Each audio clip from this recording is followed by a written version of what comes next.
Well, thank you so much for having me here today, and for those that were able to attend this Friday session. Again, my name is Rupesh Kotecha. I'm one of the radiation oncologists at Miami Cancer Institute, and I was invited here today to discuss a new frontier with regards to radiation therapy technology, which is the use of proton therapy. This is actually a picture of the night before we launched the proton therapy system, which actually was the first proton therapy in South Florida. This was actually about in 2017. So we essentially have three main objectives for the talk today. First, I'd like to introduce the basics of proton therapy and its use in clinical practice. Secondly, I'd like to describe the radiotherapy technology platforms really available in current practice outside of just proton therapy alone, and how we consider triaging this approach to cancer patients that we see in the facility. And then third, I'd like to provide some case examples of different radiotherapy techniques that are really personalized for each cancer patient. It's a very unique aspect of our cancer center in that we have one of every technology, so we can really personalize each machine, each decision for every patient. So for those of you who have not been able to visit our facility yet, this is the building that we house for the Miami Cancer Institute. And it's a beautiful building, glass windows, but really what's underneath the roof is what's really important and critical. It's a 500,000 square foot facility that includes both clinical space to see patients, but also research space, as a number of us are academic in our practice and work on both lab-based research as well as clinical trials to advance science. In a radiation oncology sense, it's very unique as a department in that we have 7 state-of-the-art photon therapy machines, and then we have a 3 gantry pencil beam scanning proton therapy center. I know that's a mouthful because it's actually a specific form of proton therapy. There's a traditional form which has been used in practice for a number of years, but this new advanced form really allows us to increase the precision of treatment. Now, this is what proton therapy actually looks like. It's not just one particle, it's not just one room. It requires an entire building. Now, here is a cyclotron, which is in our building on the first floor on the research wing. And this is the schematic from the architects in which we designed this center. But here's a picture of what this actually looks like. The cyclotron is only open, for example, 2 times during the year when we do our maintenance, but requires engineers to be there 24/7 on site at the facility. So if we are not treating a patient, they are continuously making tweaks and making sure the system is up and running. The proton particles start their journey in this section of the department. Once those proton particles are generated, they are accelerated in this kind of circular reactor here to very, very high energies, hundreds of millions of volts. They then go down this beam path, which is in this second picture here.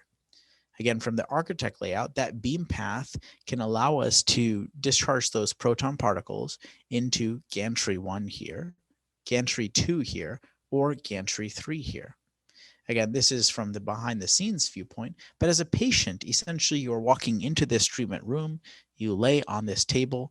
This is the machine head or nozzle that you actually see.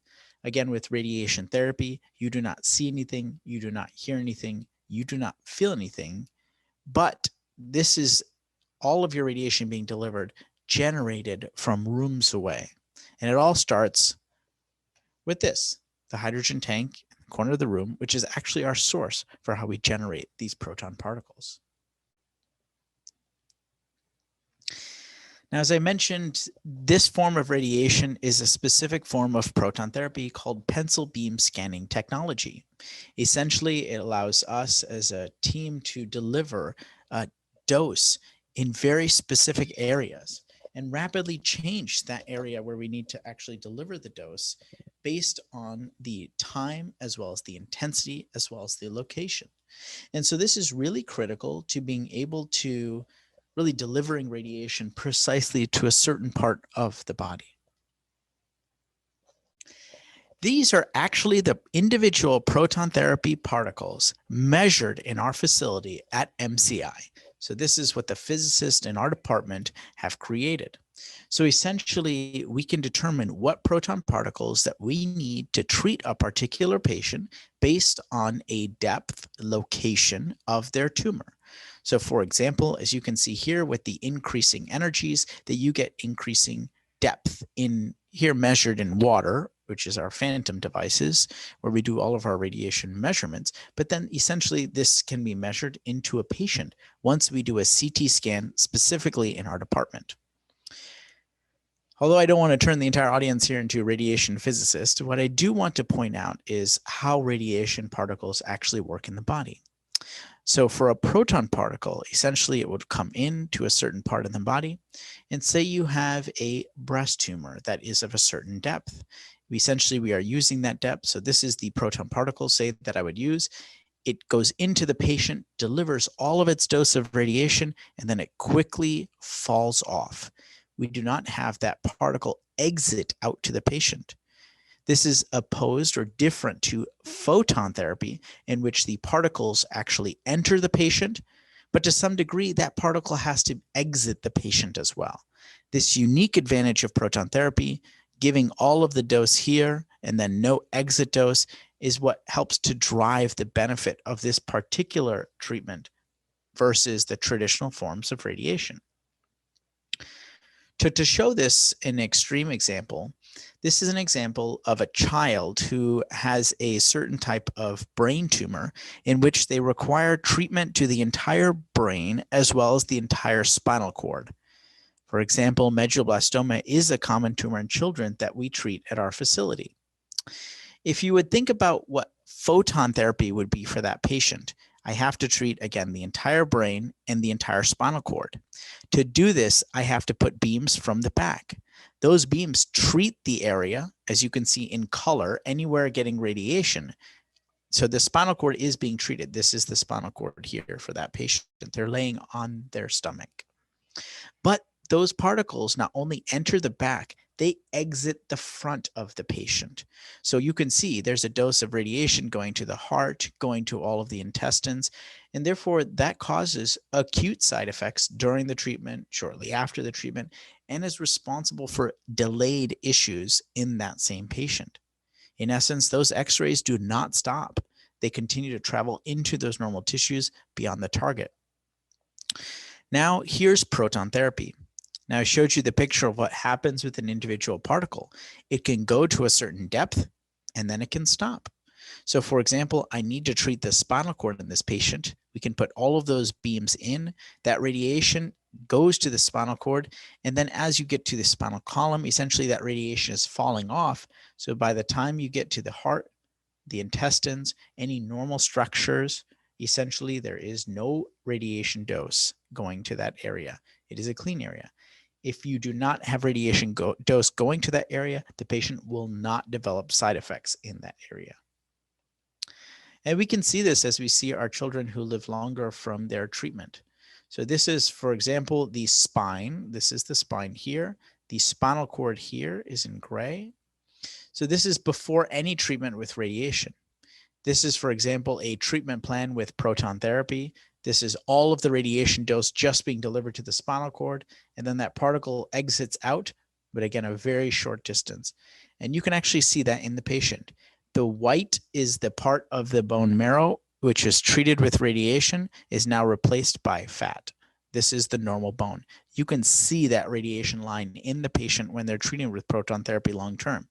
This is as opposed to photon therapy, which would exit out into the patient. And so this would be entirely white. And then this area in the front of the body would receive dose of radiation unnecessarily.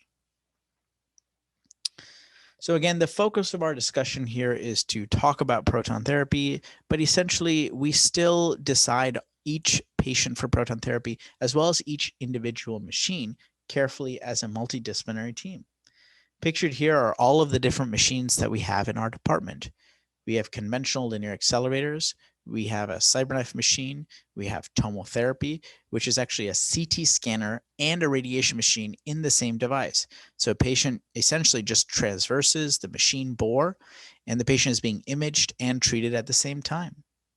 Sorry, going back, the Cyberknife, this is actually one of the most precise robots in the world that can move this small linear accelerator from one point to another point in the room with an accuracy of less than a millimeter. The Gamma Knife icon is used to treat areas of cancer in the brain with a very high precision, again, sub-millimeter accuracy.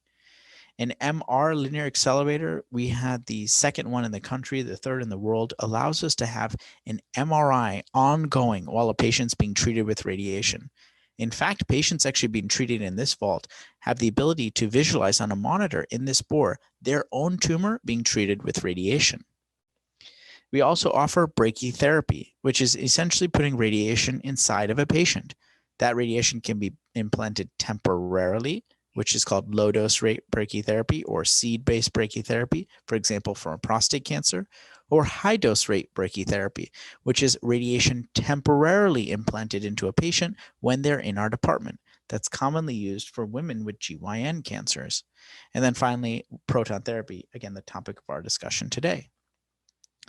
Essentially, we want to employ the optimal modality for any patient given their diagnosis. And this is not a decision that we make as a single provider, physician. Essentially, this is made in a team setting.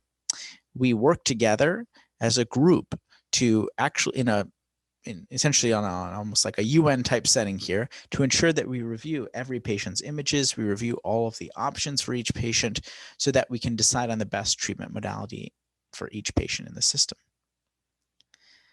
Now, I showed you pictures of each of the different radiation machines, but under the hood of each of those machines are specific characteristics, and I have to think about each of those to then triage patients to each machine. And we have some ideal clinical indications for each of the technologies that we have.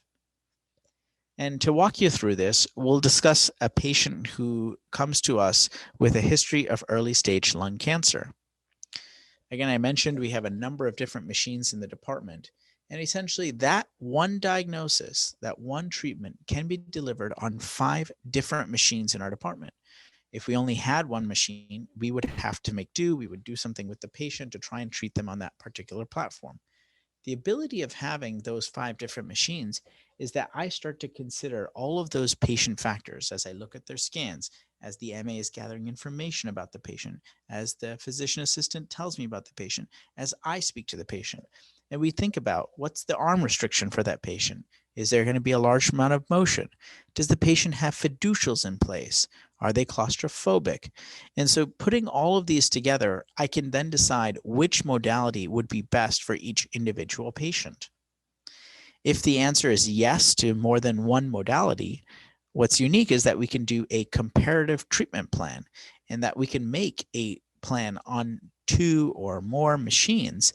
And essentially, I will evaluate those plans and then treat the patient with the best quality plan that is available.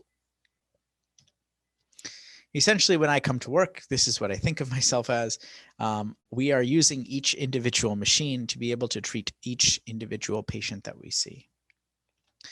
The central tenet to what we do is that direct radiation complications never occur in unirradiated tissues. So if I treat the arm of a patient with radiation, whether it's proton therapy, photon therapy, they should not have pain in the mouth, mucositis. That cannot be related to radiation if we are treating their arm. And so essentially, even if I'm treating a site very close to a site that could be symptomatic for a patient, we need to make sure that we use a particular platform so that there is the least amount of radiation going to that normal structure. So here's an example of a patient that came to us wanting a certain treatment platform or machine. To walk you through some of this anatomy, this is the right globe, the right eye.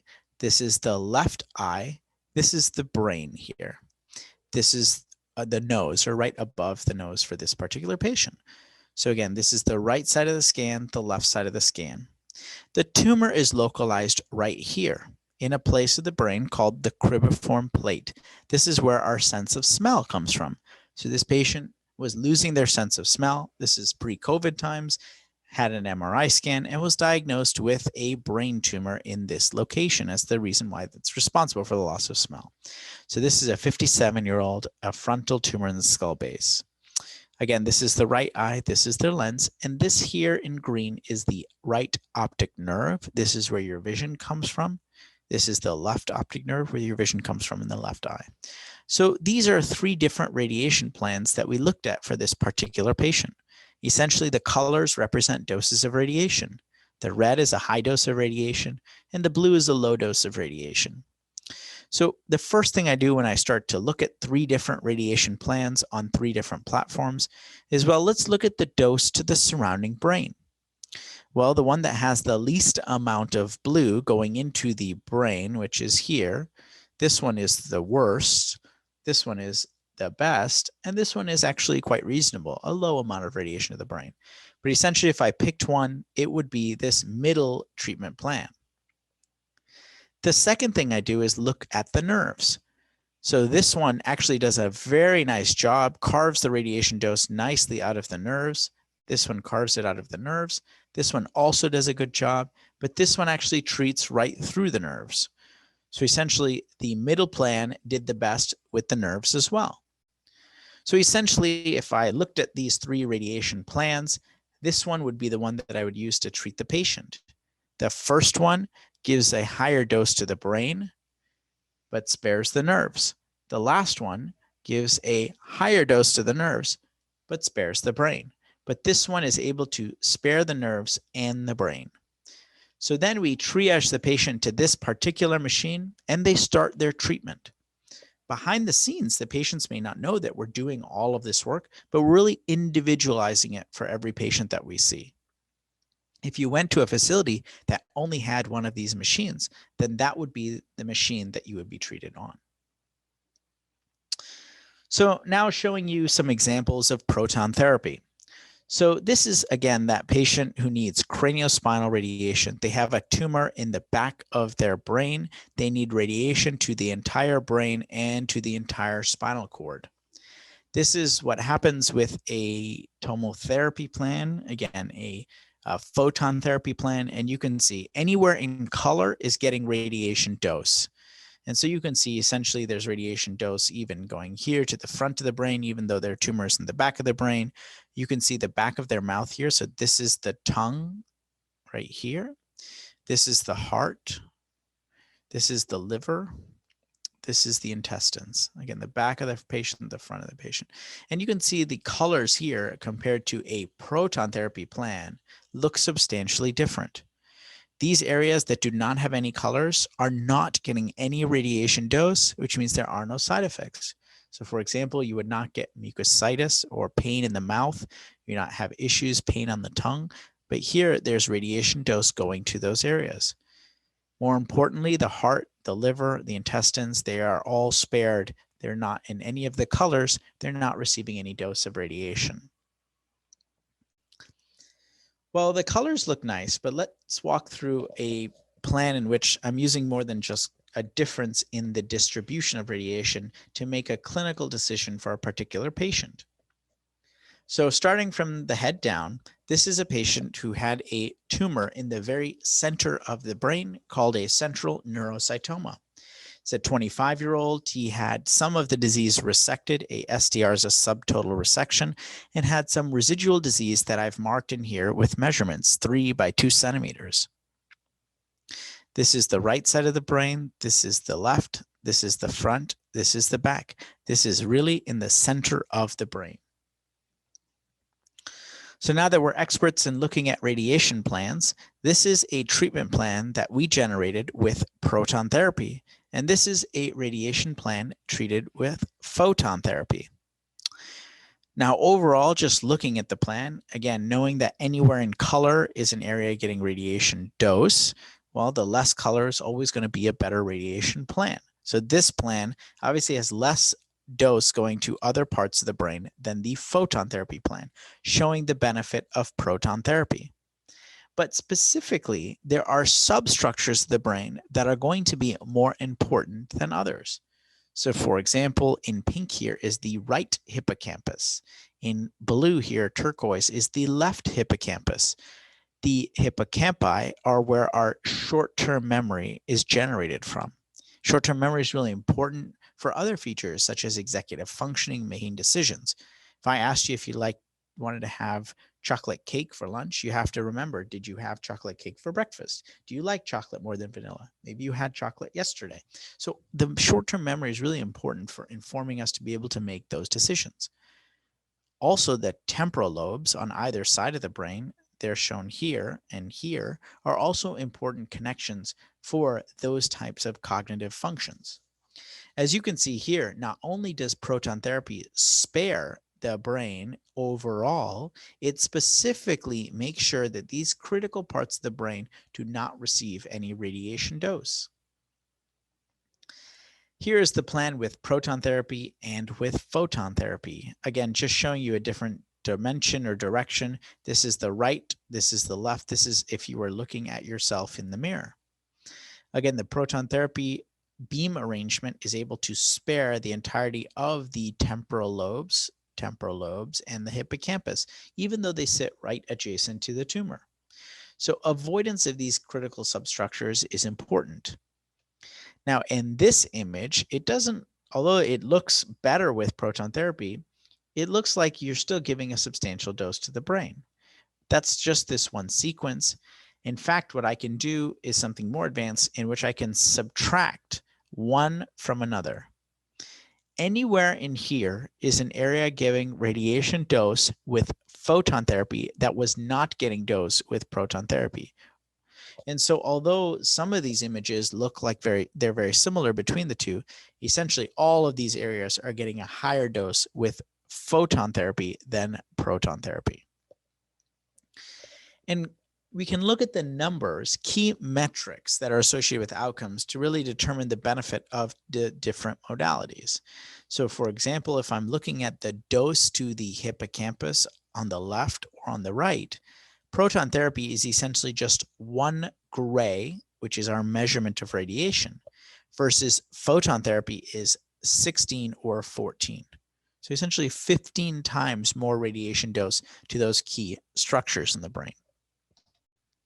So what would that translate to if I talk to patients in the clinic?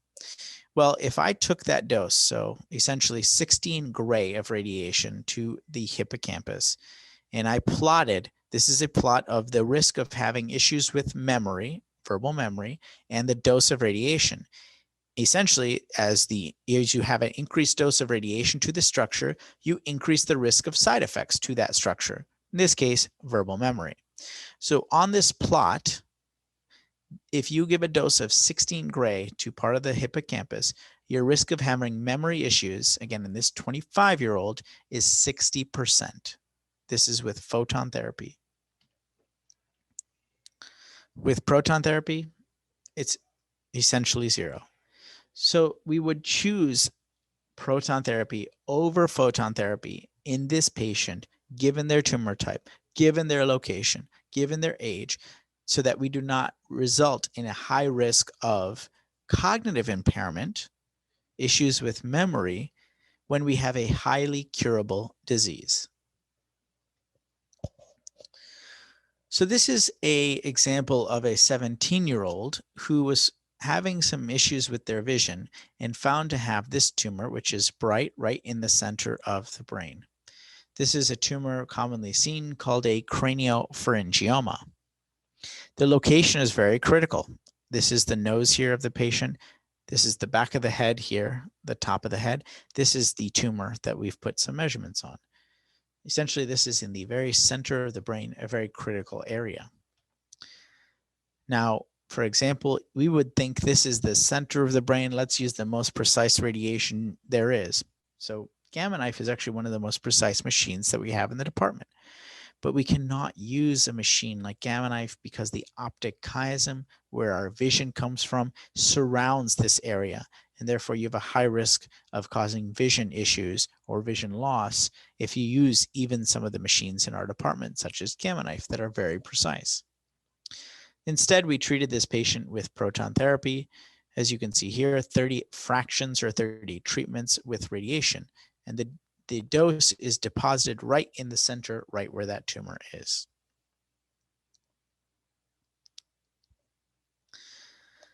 This is a patient with a meningioma. So this is a benign brain tumor sitting in this critical part of the brain, right here. Again, right side, left side, front. This is the nose here. This is the back. Now, she came to us for a discussion regarding proton therapy. I just showed you a couple of examples of how we used it specifically in patients who had critical brain tumors in critical locations. But in fact, what I treated this patient with is Cyberknife, not proton therapy, despite them coming to me for that discussion, having that opinion. Instead, we gave her 29 treatments of stereotactic radiation therapy, which is high precision radiation that's not delivered with proton therapy. But essentially, it's because she had so many structures that were so close to the tumor. This is the brainstem, our core of the brain. This is the pituitary gland where all of our hormones come from. This is the carotid artery where blood flow to the brain comes from. So this was the tumor in a very critical location. In fact, I used the Cyberknife machine, which uses individual beams of radiation. And although this looks like a Halloween picture, these are each individual beams of radiation that I used to generate her plan. And each of these beams comes from all the directions around the skull, around the head, and essentially only overlap in this area of the tumor, right where we need to treat this patient. That allows me to give a very high dose of radiation to the tumor to control it, but make sure that I do not overdose a cranial nerve, cause the patient a palsy or a lack of functioning of a cranial nerve, or I overdose the carotid artery so the patient is at risk for strokes, and make sure that it's safe to the remainder of the brain. I look at individual numbers and metrics. So what's the minimum dose, the volume of dose, going to each of these structures to make sure the plan is safe and effective. But again, this talk was about proton therapy. And although for a majority of patients who have brain tumors, we do elect to use proton therapy, it may not be right for every patient. So just going to a center that only has proton therapy may not be beneficial. In fact, I'm showing you, this is the proton therapy plan that I generated for that patient. It can treat that tumor very nicely. But you see, compared to a photon therapy plan, but this being a very specific photon therapy plan, you can see that there's less dose of radiation to any of the critical structures. In fact, if I do the exercise that I showed earlier, if I subtract one treatment plan from another, then you can see this is increased dose with proton therapy than photon therapy in these areas of the brain, anywhere getting color here. So in fact, for this particular patient, given their tumor, given their location, although we created a proton therapy plan, a Cyberknife plan is what we use to actually treat that patient. Now, sometimes we actually have to use multimodality treatments in certain patients, so using different machines for the same patient. This is a 42-year-old who has multiple brain tumors, as you can see here, with all of these measurements. He actually had radiation using a cobalt system, a very old type of radiation, 40 years ago at the age of 2 for a history of leukemia. And now has developed multiple brain tumors. He's had 3 brain tumor surgeries. This is actually the back of the head here. You can see he has a plate for the back of the head, and on top, the areas of the prior surgeries. For the first set of brain tumors in the very back and top of the head, we elected to use proton therapy so that we would treat all of this tumor in the brain, but make sure we didn't give the brain any dose of radiation down here. But we could not use proton therapy for this particular area of tumor because this is the tumor here. It was close to too many other structures. And so this is the proton therapy plan and a Cyberknife or photon therapy plan for this particular area. So in this patient, he was treated on 2 different machines in our department. The machine that was better for one of his brain tumors was proton therapy. The machine that was better for the other tumor that he had was a photon therapy plan. So again, individualized for every particular patient.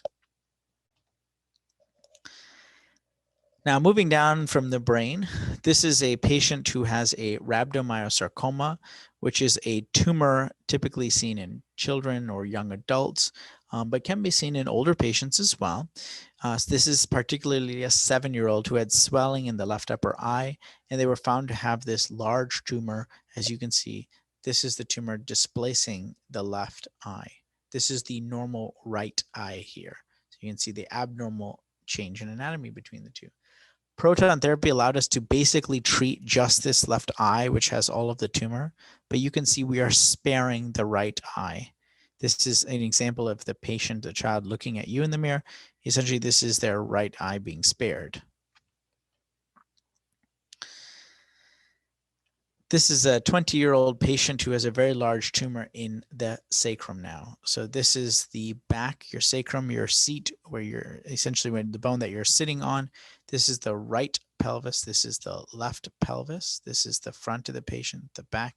These are your intestines here with some, they're black because you're swallowing air. Air shows up black on this particular CT scan where we're not eating food. And so this is the proton therapy plan that we generated for this particular patient. We're treating the tumor in this back here, but we're making sure the intestines, the bowels don't get radiation dose, so the patient does not have loosening stools, diarrhea as a result of treatment. This is, for example, if we treated that patient with photon therapy, what the radiation would look like. Essentially, this is everywhere, and the patient would have side effects or symptoms with this treatment.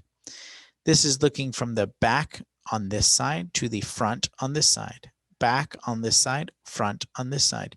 So essentially, this is the bladder, this is the intestines, and with proton therapy, I'm essentially just treating this area with radiation, but not treating those structures in the front of the patient. And from right to left, showing you in all dimensions that we have the same picture. Proton therapy is a very nice dose distribution, doses of radiation only to the areas of the tumor.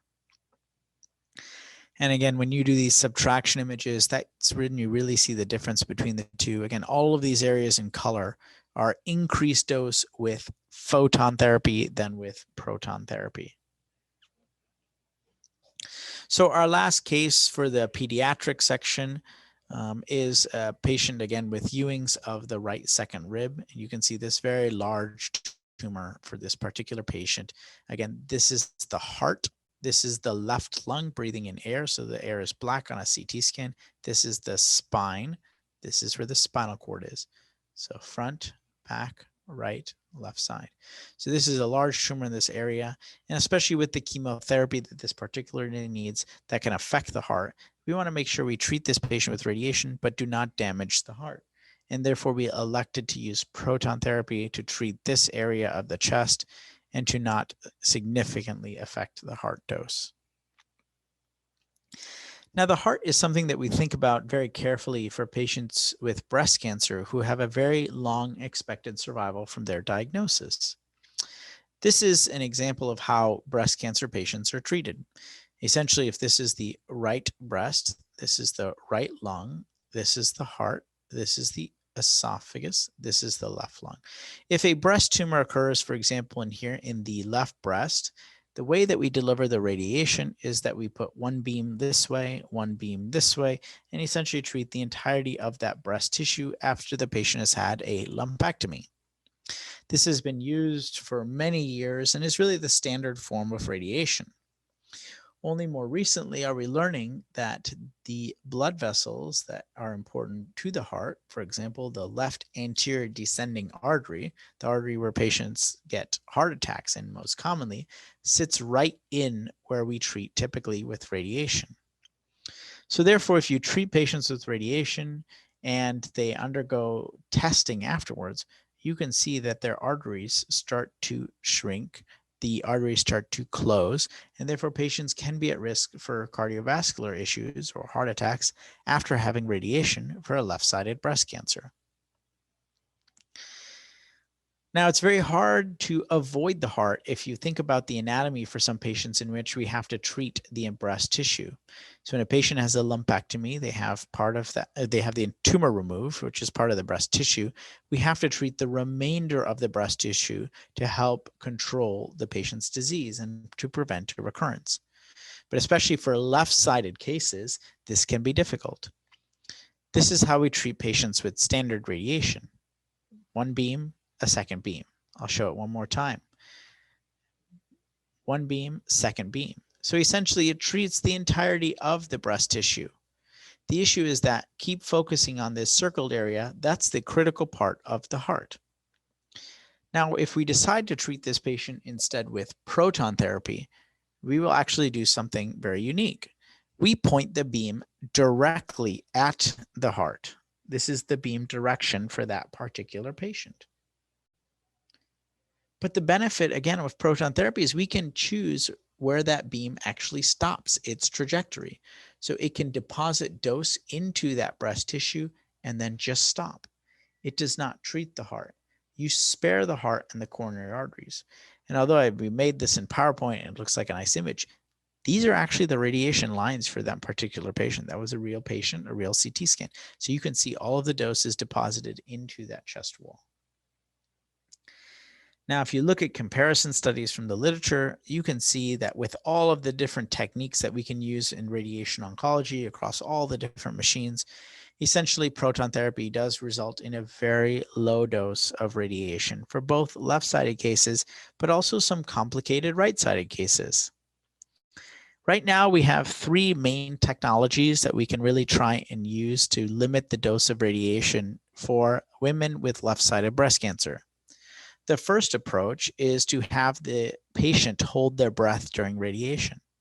When you take a deep breath in and hold, the diaphragm pushes down, pushes your stomach down, your lungs expand, and this pushes the heart lower. In this patient, this is the beam of radiation, and you can see it's starting to push the heart outside the radiation field, but you still have some part of the heart there. A second way is delivering the treatment is just to have the patient normally breathe in and out, but use a specialized form of radiation where you have individual beams of radiation where they rotate around the patient. This is beneficial because it puts the high dose of radiation to the breast tissue in red here, compared to this in which the lung gets the same dose as the breast, but it spills more radiation dose in the rest of the patient because it gives you low dose radiation as the beams are coming from multiple different directions. The last example is to use proton therapy, and the patient can be treated in free breathing. She's just breathing normally, and the proton particles just come in and they treat the breast tissue. They spare the lung, they spare the heart. Well, these pictures look very different to me, and hopefully at this point to you as well, but I can actually show you the metrics, the numbers for these particular patients. The first dose or the first plan gives a dose of 300 to the heart. The second gives 1000 centigrade to the heart. Proton therapy gives 4 centigrade to the heart. So there is clearly a very big difference between these plans, and therefore the risk of having cardiovascular complications after radiation therapy is different. We see very complicated cancers at our center here in Miami, and women actually can present to us with bilateral breast cancers in both breasts. This is extremely challenging to treat, and these patients are then considered for proton therapy because we can safely treat the right breast, the left breast, and spare the lungs and spare the heart with radiation. This is essentially what the radiation plan looks like. Again, the arm up, the left arm up, looking at yourself in the mirror. This entire area needs to be treated with radiation. So moving to another cancer type, lymphoma. This is a 64-year-old with a marginal zone lymphoma of the left orbit. This is a low-grade lymphoma that can be cured at a very high rate with radiation therapy alone. So if we are going to cure this patient, we want to make sure that we minimize the risk of side effects after the radiation. So essentially, this is us being able to treat the left eye here with radiation, just like in the picture of the child that we showed earlier. This is proton therapy. This is intensely modulated radiation therapy. This is 3D conformal radiation therapy. Essentially, these are two different types of photon therapy, this being a newer form, this being an older form. But with proton therapy, you can see clear differences between the two treatment plans. And if I show you, this is the front of the patient, this is the back of the patient. The photon therapy plans are just dumping dose unnecessarily into the brain, especially for a patient who has a lymphoma in the eye, who is going to have a very high chance of cure. Prostate cancer is another cancer commonly treated at our facility with proton therapy, especially when patients need to treat, or when we need to treat the patient's lymph nodes and not just the prostate gland itself. So for example, this is a patient with high-risk prostate cancer, needs radiation to the entirety of the pelvis. This is the front, this is the back, this is the right-hand side, this is the left-hand side. And again, a proton therapy plan versus a photon therapy plan. Essentially, this photon therapy plan is dumping dose to the rest of the body. If I show you on a front to back image, so this is the front of the patient, this is the back of the patient.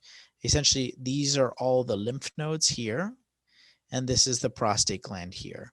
So a lower dose to the lymph nodes, higher dose to the prostate.